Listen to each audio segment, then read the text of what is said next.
Hello, good morning, students. As we had completed the first chapter, we are moving further towards the second chapter, and the name of the chapter is Business Services Part 1. Introduction. Importance of services are increasing in an economy. There is a rise in the facilities and convenience due to the services like banking, insurance, postal, storage, and transportation. These services are not just helpful in the business as a part of a commerce, but they extend to facilitate the industries, agriculture, and other business activities. So, over here we are going to learn about some services like banking services, insurance services, and many other services.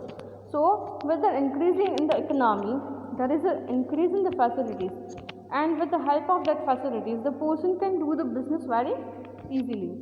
There is an increase in the services like banking services, insurance, post and telegram services, transportation facilities, and number of services are increasing.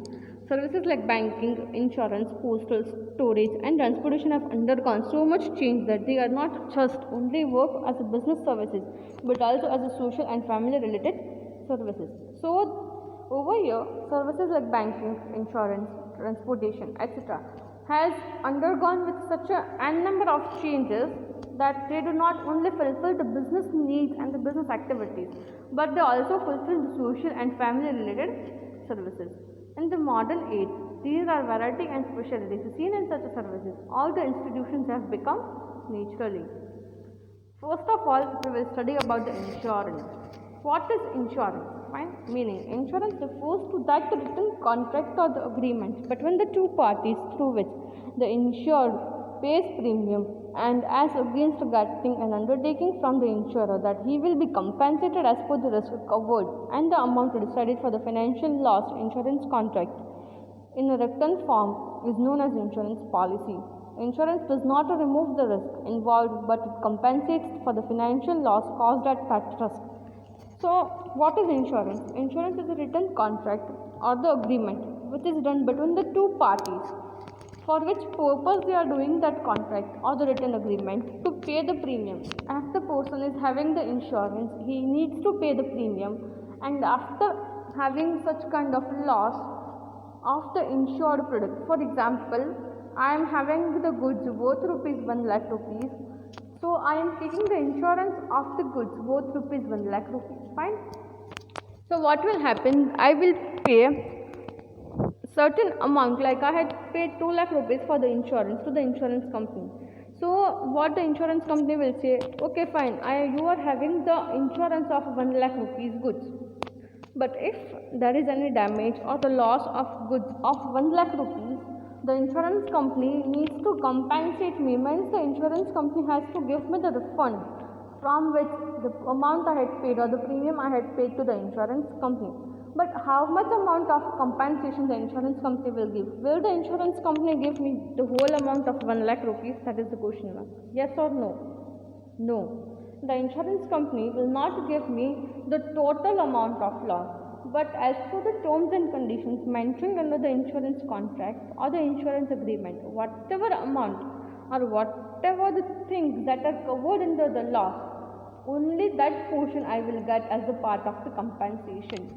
If the goods of 1 lakh rupees is total damage, and in that only 70,000 goods are such goods that the insurance company will give me the compensation of 70,000, but 30,000 rupees का जो product है, that is perishable and it is under such category that insurance company does not calculate that product, then I had already suffered a loss of rupees 1 lakh, but only the 70,000 amount I will be receiving from the insurance company.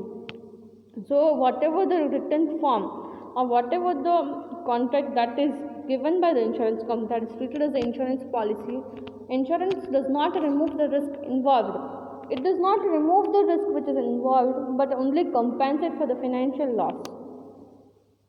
Principles of insurance. The roots of insurance are connected with the society, and it is an agreement between the two parties.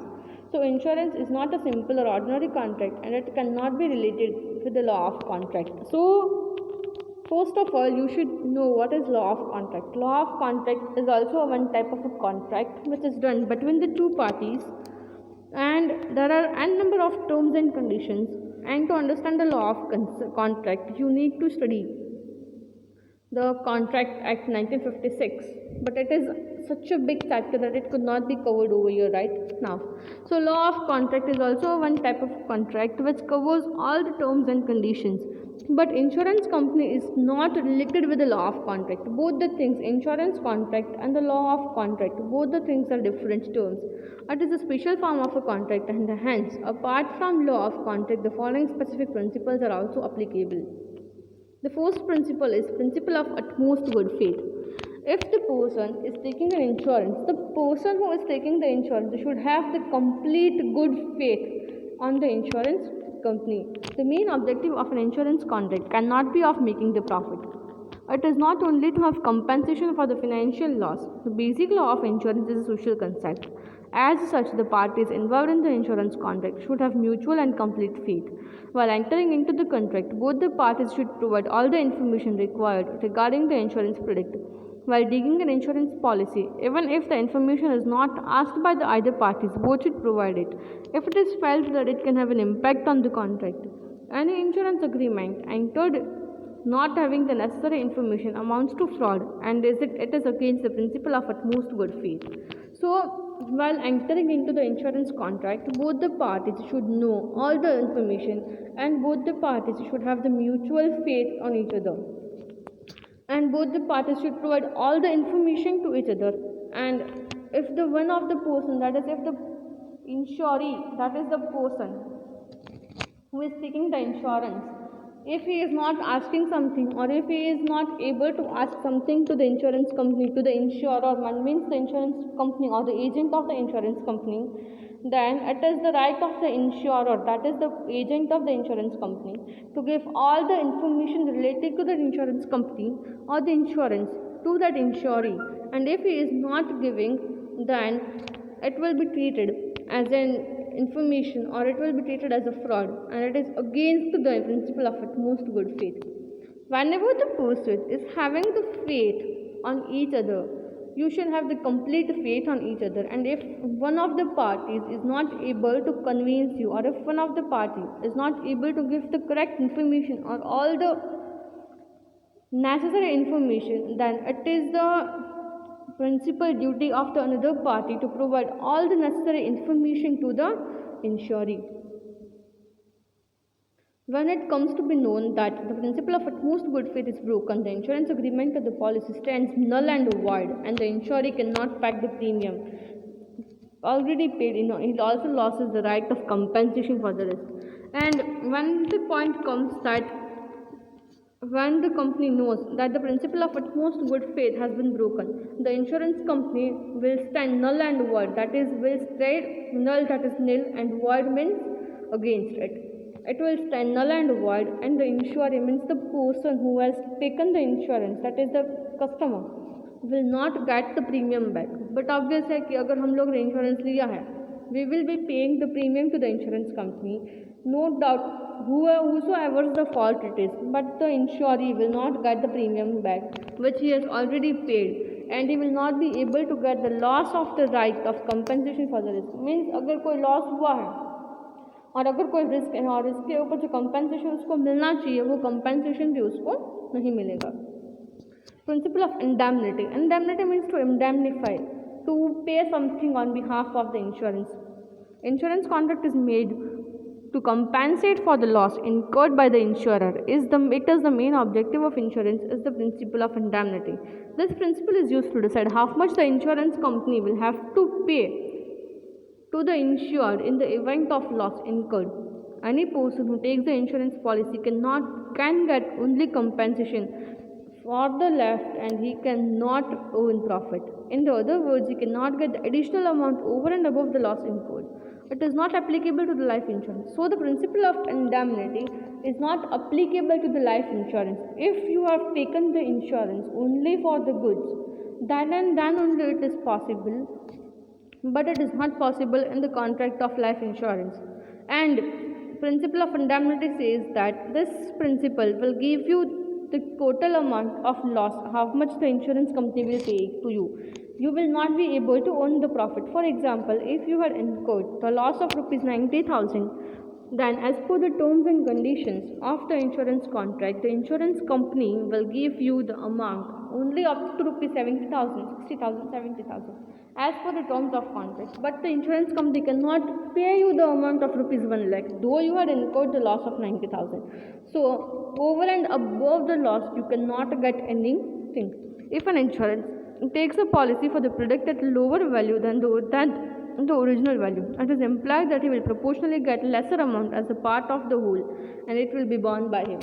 So कोई product जो है उसकी face value के ऊपर ही अगर आप लोग insurance लेते हो, then it is implied that if you are taking the insurance at the lower price, you have to pay the less premium, and if you are paying the less premium, it is but obvious that at the time of risk, the insurance company will give you the less compensation, and the loss, which is additional loss which the insurer has to borne, that will be borne by the insuree.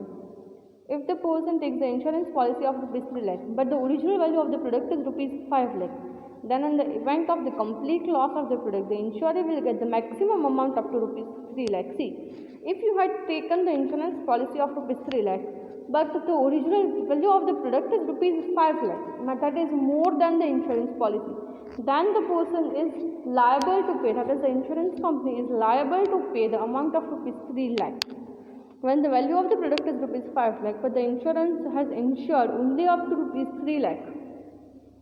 But if the product is partially damaged, which is estimated at rupees 2 lakh, in the injury it will get only 1,20,000 as compensation, as it is the proportionate amount of 3 lakh, which is the insured amount.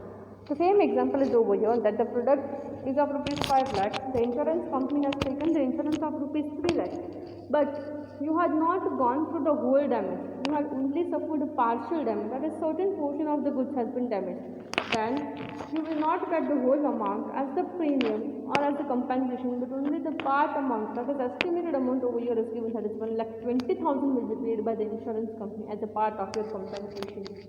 When the value of the product is 5 lakh, but it is insured for the full amount of 5 lakh, and then in the event of complete damage, the insurance company has to pay the full amount of 5 lakh. Whenever you are having the goods of rupees 5 lakh and you have the insurance of also rupees 5 lakh, and you had also suffered a loss of rupees 5 lakh, then the insurance company is liable to pay the total amount. See, 3 examples are given over here. The first one says that the value of the product is 5 lakh, but the insurance policy is of rupees 3 lakh, and the insuree has gone through the complete damage. If there is a complete damage, then only you will get the whole amount. 3 lakh आपने पे किया है तो आपको 3 lakh मिलेंगे.